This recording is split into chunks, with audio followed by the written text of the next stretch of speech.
Hi, class, and welcome to the second part of Unit 1, where we discuss the economy in the Central Valley of Mexico that the Mexica and other groups of people were involved in. We will eventually get to the imperial tribute a bit and how the economy for the empire affected the Mexica. As I pointed out in the last PowerPoint video, uh, it's kind of surprising to some students that we have such a large and such an urban population of Native Americans. And of course, that goes into Native American studies, how Europeans would create constructs of Native Americans in various ways to justify the conquest of them or the mistreatment of them. And that's something that's just kind of lasted and percolated down till today.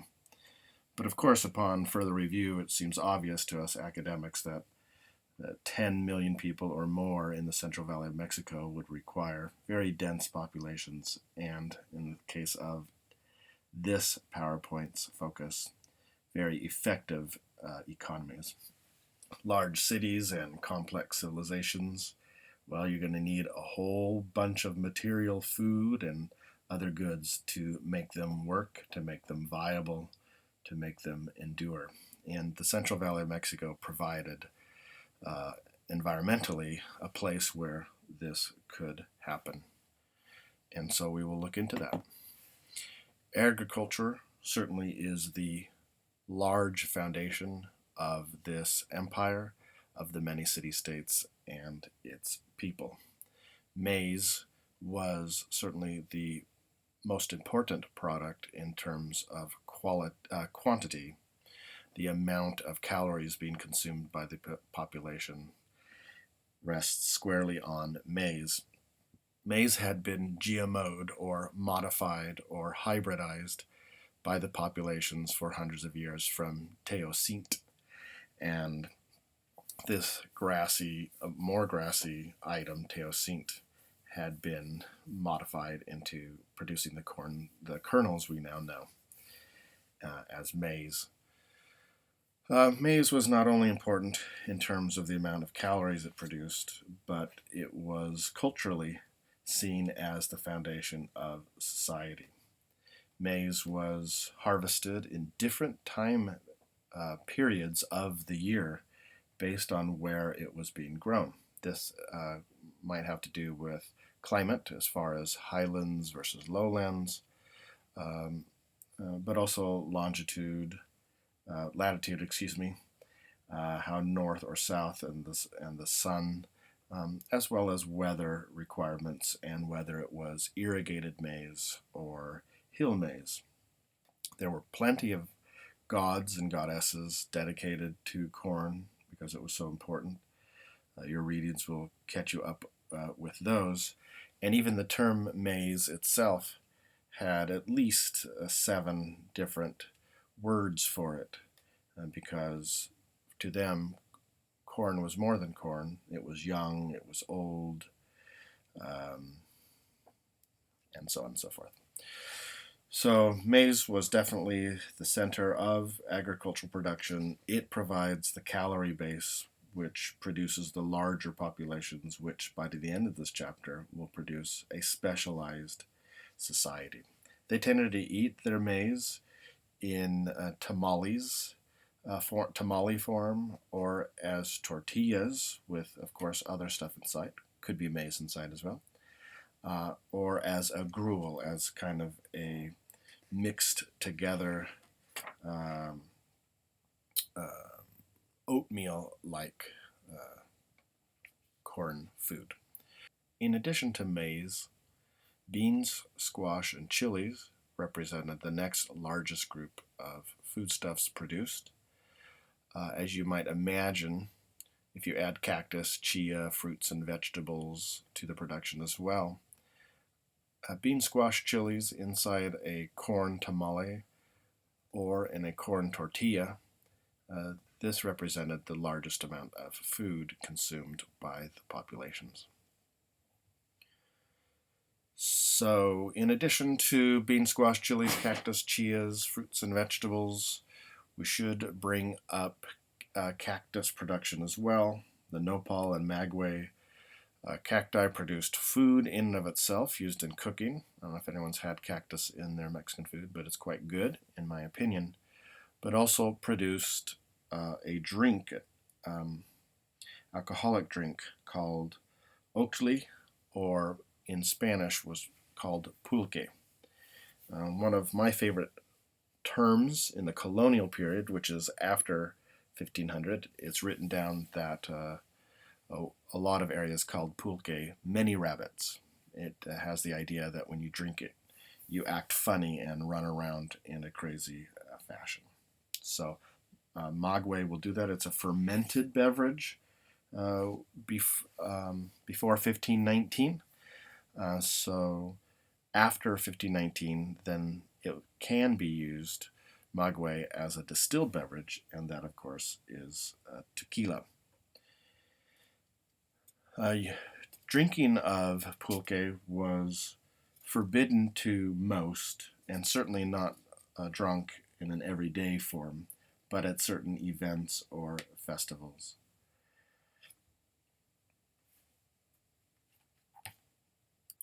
On this slide, we can see a Mexican or Aztec woman cooking to the corn as she cooks it. So she is saying prayers to the corn and the corn gods and the cooking gods so that the food will turn out well. Maybe that's something I should do sometimes. And here we have a document showing a woman who has become drunk from pulque on the bottom half of the document.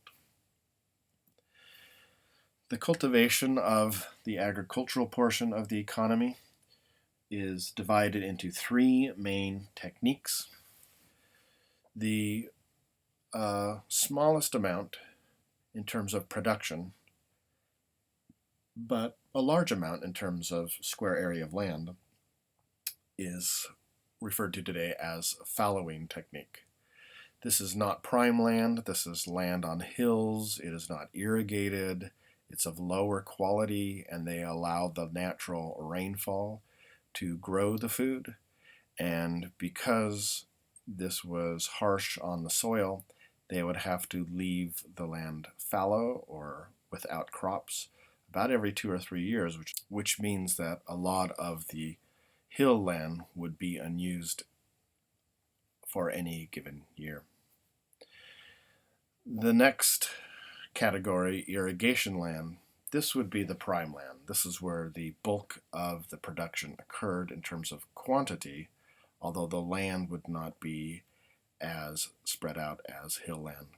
You would definitely need to use irrigated water, which of course is being controlled and used and managed by the city-state, by the nobles, who gets water and when is all organized by the political unit.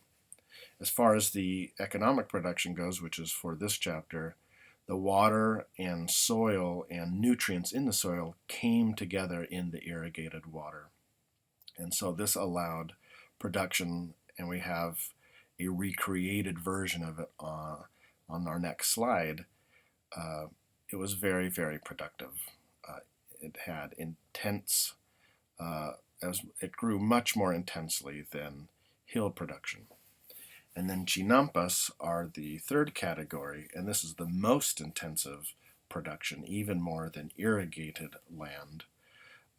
It was not necessarily floating on lakes, although that could happen. Most chinampas were shallow areas of the lakes where the crops could take root, but by manipulating the fertilizers and the water itself, the products would grow. And as we saw in our previous PowerPoint, this was done usually very, very closely to the family household and was more often than not used for vegetables or specialized product. You would not produce your city-state's corn in this area. Irrigated land would be able to produce the most for that. Here is an image from a modern book showing how generally the irrigated land was used to create canals of water They would use willow trees and other trees to help with the structure of the farm and the irrigation ditches, along with mats that they wove together and stuck into the soil with stakes. On this illustration, this recreation, then you could see on the right uh, an individual taking care of the maize itself. The third of the three, here's an illustration of Chinampus from an older book, and it does not provide for us a detailed scheme of how it worked, but you can see that it is, according to this illustrator, right there on the lake itself. These were the three main areas. Flowers, by the way, for luxury items, for special days. These would be the type of items we would also find in Chinampas. So specialty production, but not for the basic food. As you leave the very dense areas of Tenochtitlan and go to the edges of the lake in areas that are not as high demand real estate, then you might see Chinampas from time to time used to produce even corn. But again, that is because the land value is so much lower of those Chinampas.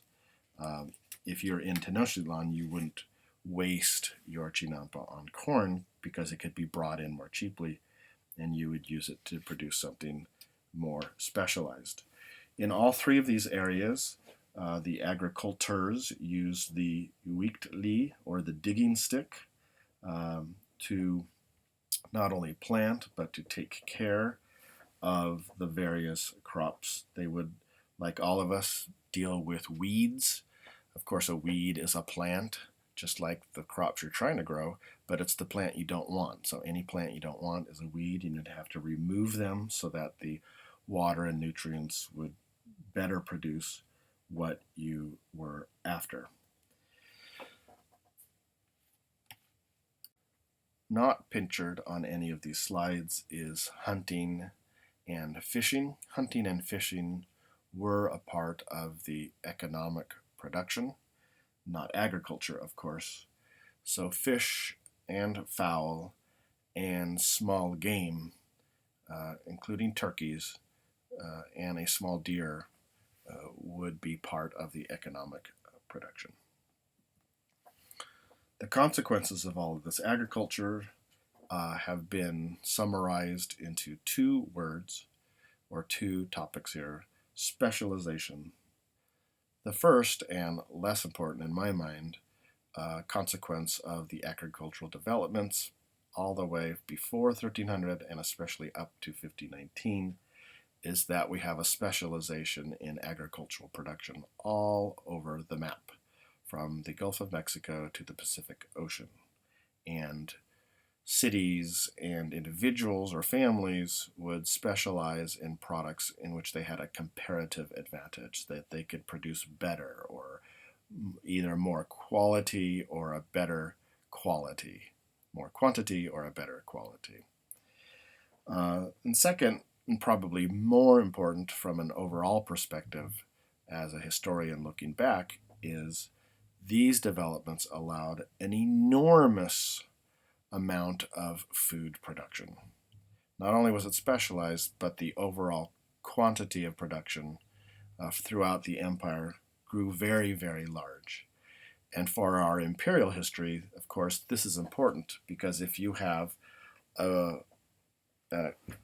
year after year very large surpluses of food being produced, this allows others to not be agricultors, and they can be involved in other urban activities, whether they are religious, political, warfare, or even being a history professor like me, right? My job and my specialization in the larger complex American society is made possible because the food production is so large that not every single American is busy producing food for themselves. There's a surplus, and with that surplus, the society becomes larger, more complex, and more productive in many ways. Now, moving past agriculture, there was as you moved towards Tenochtitlan and larger cities, there was an increase in craft production. Craft production. So the feather workers, while not a major craft in our world today, was one of the larger and well paid craft producers in the Aztec world. Feather working was highly desired, was paid well, and we can see at the in the illustration on the right from the book a man teaching a son how to become involved in this craft production. Like the other two we're going to mention, the feather workers, stone workers, and metal workers were organized into what Europeans would call guilds. They were protected societies in which you had to obtain membership and you were only allowed to produce goods, craftsmanship, by entering into this closed society and then working your way up, and your prices for that you could charge would move up as well over time. Now you could sell to mostly who you wanted. One of the main groups who would purchase your items would be, of course, noble families who wanted to show off their wealth and status, but also pochteka, which we're going to learn about next. Merchants might purchase from you and go sell your wares further away from where you made them, and of course make a profit in the meantime. Stoneworkers were the next largest craft group. They were most closely associated with Xochimilco, one of the towns. That is an area where the stonemaking was, in fact, quite good. And so if you were a master stoneworker and from that town, that city-state, you would be seen as kind of the pinnacle of your craft.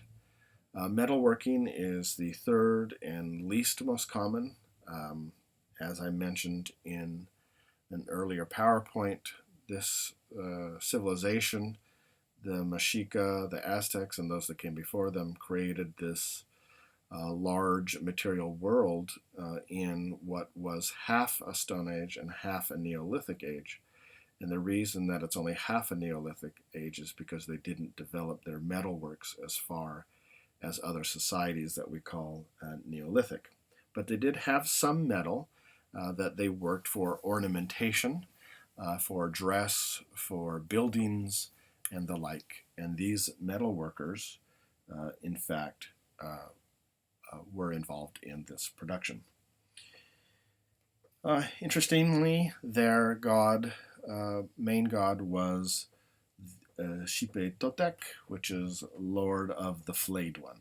So they would do this somehow in connection that flaying of humans was similar to metal working.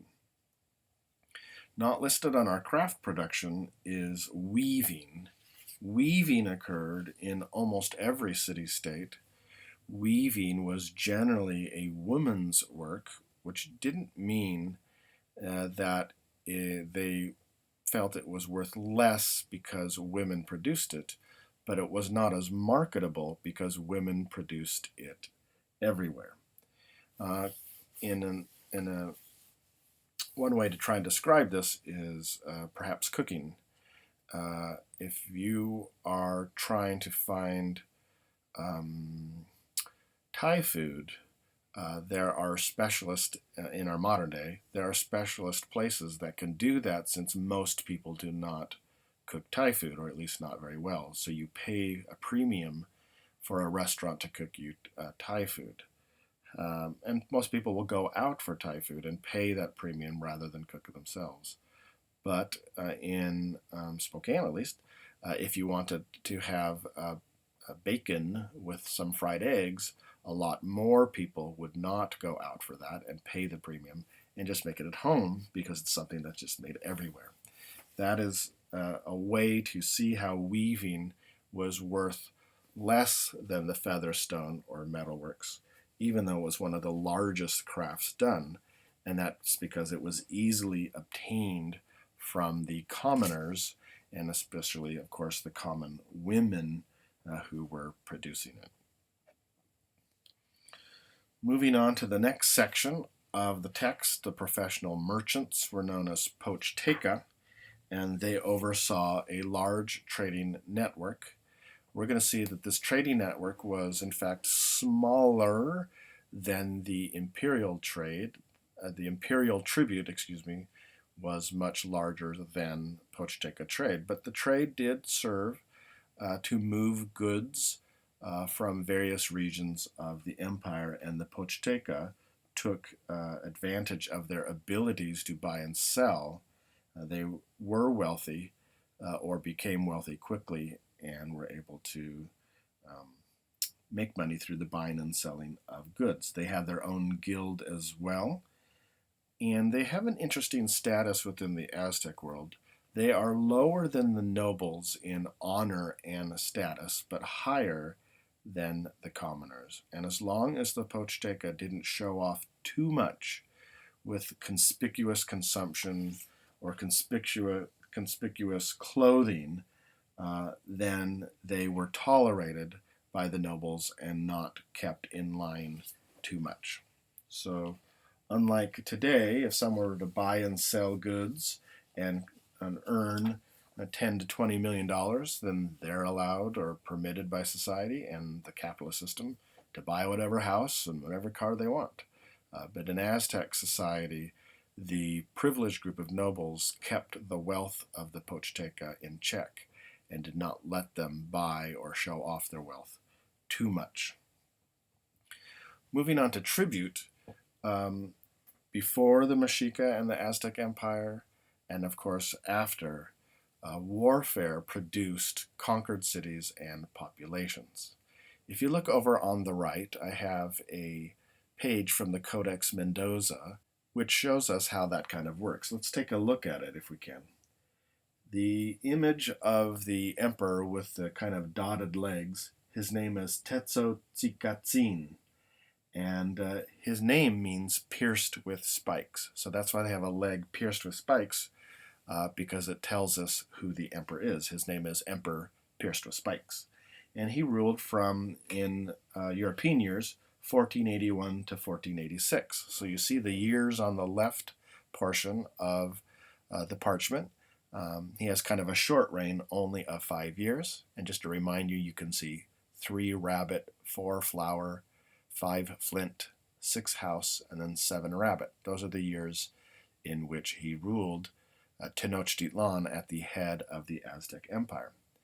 And like people before the Mexica and then the Mexica emperors themselves, as I suggested, the imperial system and the armies involved in the system are conquering other city-states. And here on this codex, we can see 1, 2, 3, 4, 5, 6, 7, 8, 9, 10. 10 city-states, or altepets, have fallen to this leader and his armies. You can read the names if you zoom in close enough. I'm not going to take the time, but each of the drawings on the left of the fallen building are a symbol of what the city is. Remember that cities had real names, such as Dung in the Water, or Stinky Rose, or Deer with 3 horns. That's what the city's names were, and so they would draw those names out next to the temple. I think one of the funnest ones for me on this one is on the bottom, the second from the left. There's some sort of hand with a fan or flower or flames coming out of it, so that would be a fun one to look at. So once conquered, a conquered city-state then would be required to produce tribute. And so the conquering unit, and let's stick with the Aztec Empire, the conquering Aztec army and its leaders would inform the conquered nobles that they would require a certain amount of tribute paid, and it could be paid yearly or monthly or quarterly. It all kind of depended on what type of stuff was being produced. So, but there was a rotation or a cycle of payments that both conquered and conqueror agreed upon and knew it was part of the culture. So the nobles would oversee this. The Masewal, or the commoners, of course, would be the ones actually producing it. So the conqueror, in this case, the emperor pierced with spikes, or his representatives would tell the conquered nobles, you're going to give me such and such amount. And there would be an agreement, and a tribute collector would either be left in the city or would show up on the appointed times to collect the tribute. And if you didn't pay the tribute, of course, you would incur the wrath of the Aztec army coming back and making you pay for your lack of compliance with the tribute lists. And as we're going to see on the next slide, there were many items and foodstuffs, crafts, luxuries that could be part of the tribute payment. And in this way, folks, hundreds and hundreds of city-states were delivering tribute to the Aztec Empire. And it's upon this tribute that the Aztec Empire and its main nobles and commoners in those city-states, like Tenochtitlan, they lived off the production of other city-states. And by the way, tribute could also, and often did, include army service. So you would have to, as a conquered city-state, bring your army to fight for the empire. And, they might kind of put you on the front lines if you weren't very nice to them. The tribute that we're going to see on the next slide was definitely usually based on your local city's specialty or capability. For example, in today's world, if the Martians came and took over and were demanding tribute, then from Seattle they might ask for a delivery of a certain amount of Boeing airplanes or perhaps Microsoft software. But if they have taken over Los Angeles, perhaps in addition to the manufacturing in Los Angeles, they might want movies or TV productions and so on and so forth. And this is from the Codex Mendoza as well, a tribute list. And this gives us a good example of how the tribute was organized. On the left, you can see the Altepets, or the city-states, listed. And again, the city-state has a name, and they draw the name. Coyoacán is the third one from the top, and you can see you have a coyote with a hole in it, so that's a kind of a good city-state. And all of these city-states, 1, 2, 3, 4, 5, 6, 7, 8, are listed on the left. Then the items to be delivered are numbered with flags that represent 20, or trees that represent 20 times 20, which of course is 200. So on this list, we have jade at the top. You have a variety of feathers that have to be delivered, 400 of each of those listed. Birds, those bluebirds, there's 80 of those. Well, times 2, so 160. You can see 2 representations of them. You have ocelot skins there, 20 of each of those, so that gives us 40. We have cacao in bean form and in liquid form, all being delivered. So this gives you an idea of what many of the city-states could be delivering. They also, not listed on this, there would be many city-states that would provide foodstuffs to keep the Aztec Empire moving forward in that direction. Now, when we look at all this put together, if you think about all the city-states, they would be producing for their own subsistence. And then conquered city-states would be producing for the empire as well, so a portion of their goods would go to the empire. And that's in the form of tribute. Now, kind of outside of the tribute and the subsistence production, there's excess production. And excess production then can be bought and sold at markets. There are some markets outside of Tenochtitlan in the larger cities to satisfy the buying and selling needs, and there is excess goods to be bought and sold. But the largest of these markets, the Stianquitztli, are in fact in Tenochtitlan, and the largest of the Tenochtitlan 5 markets was in Tlatelolco, and that was on a previous map that we saw in the other PowerPoint. The markets in Tenochtitlan area were on a 5-day rotation, which is the week. They had a 5-day week in the Aztec calendar. And so you had markets every day in each of the markets, but every 5 days your market was much larger. So the markets could contain about 10,000 people on a regular day. The largest market, Tlatelolco, on its special day had up to 50,000. And so luxury goods, food goods,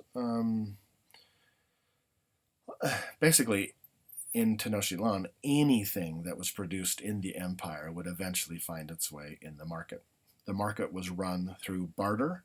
They did not have a currency per se, or credits, or Venmo, or Zelle, or dollar bills, or pesos in the forms of coins. So barter was the most efficient way, with the general lack of currency that they had. Now, there was currency, so I kind of cheated a bit. There was currency, but in the form of certain goods. Cacao beans, cotton were the most common types of currency used in the markets. Cotton cloaks being the most common form of the cotton themselves. So with all of this put together, the Mexica or Aztec economy, from the beginning slide to this one, that is the basics of how it ran and how it came together. Again, in conclusion, I would want you to remind you that this agricultural production, especially, followed by the craftsmanship, the tribute, the markets, and the rest, produced an enormous amount of material goods, and it was upon this material production that the nobles of Tenochtitlan were at the top of the pyramid, that they are able to maintain an empire of domination, control, and tribute.